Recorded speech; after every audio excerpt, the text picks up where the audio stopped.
The White House criticized Senator Manchin's decision and said it would press him to see if he will, quote, reverse his position yet again. Senators come back to work January 3rd. Julia Manchester of The Hill joining us now to weigh in. Julia, thank you as always for your time tonight. Thank you for having me, D-W.Va. So in the end, it looks a lot like a lawmaker from the president's own party is killing his legacy legislation. What does this say about the state of politics?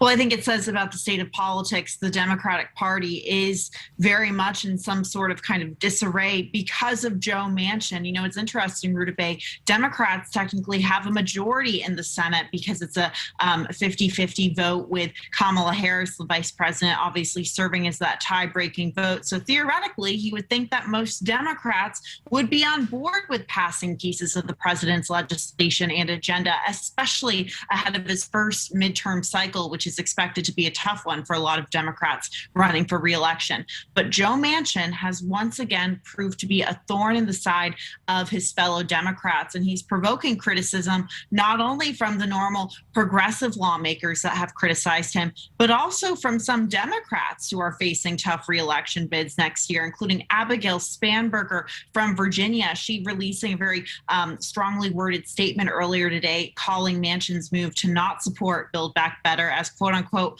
unacceptable. So definitely a lot of anger coming from Manchin's own party tonight, including the White House. And he said he's concerned about adding to the national debt, but West Virginia is coal country. So how much does that have to do with this?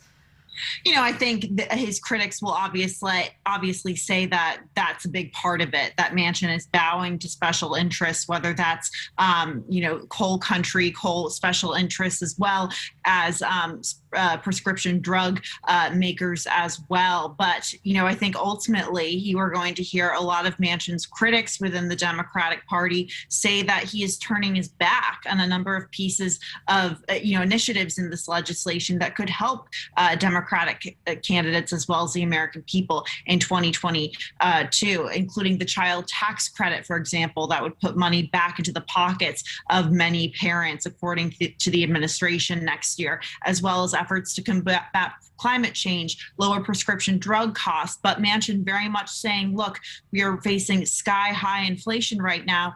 Now isn't the time to be injecting this additional money into the economy.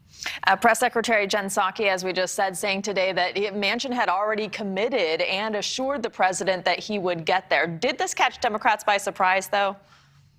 You know, from what we heard, Manchin aide informed the White House just 20 minutes before the interview that Manchin would be making this announcement on national TV in that Fox News interview this morning. But I think it did catch some Democrats on surprise. You know, we've been hearing that negotiations were moving along, although a bit slowly, with the White House. However, you know, listening to progressives today, whether that's Congresswoman Ilhan Omar, Congresswoman Alexandria Ocasio-Cortez, they essentially said, look, we knew that Manchin was up to this for a while. We've seen the way he played this game on Capitol Hill with, not wanting to vote for Build Back Better alongside that infrastructure bill. That was what progressive Democrats, originally wanted. So I think there were definitely some skeptics on the progressive side of the aisle who said today, well, we're not surprised by this. So what happens next? What should we be expecting?